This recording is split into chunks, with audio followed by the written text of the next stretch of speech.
there. You know, these are bad hombres. Nobody wants bad hombres to stay here. Nobody wants criminals, rapists, killers to stay here.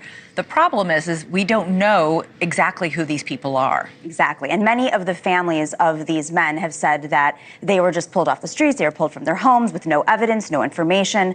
All they knew that was, for some reason, the Trump administration has access to all this data now. They knew that they were undocumented. Maybe they were, working members of the community, contributing tax dollars to their community. Well, we don't know that. You don't know that. Well, the families are claiming this, and they're being represented by legal representation that's making this case. But the point is that we don't start from, we don't know, now we arrest them. We start from, we have the Fifth Amendment in this country, and, you don't have the right as the president, whether you're using this 200-year law, which only existed during wartime, which we are not in. Tren de Aragua might be an organization, a criminal enterprise, but they are not a foreign nation. They are not declaring official war on this country. And as far as I knew, Congress has a big role in declaring whether or not we go into war or not. So Donald Trump is abusing his power. This is theatrical. This is, I think, going to be a stain for any Republican who goes out there and supports this, because, it is basically saying we do not acknowledge our rule of law in this country. And also, if you are so sure about this, then why didn't you go through the court system?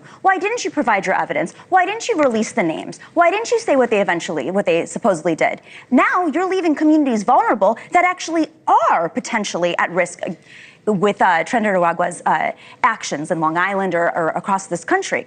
Donald Trump's not actually solving this. He's just rounding people up, using whatever power he can to make a point theatrically with his pal Bukele in El Salvador, who is also taking a lot of crypto money, which he's doing too. They have this little coalition.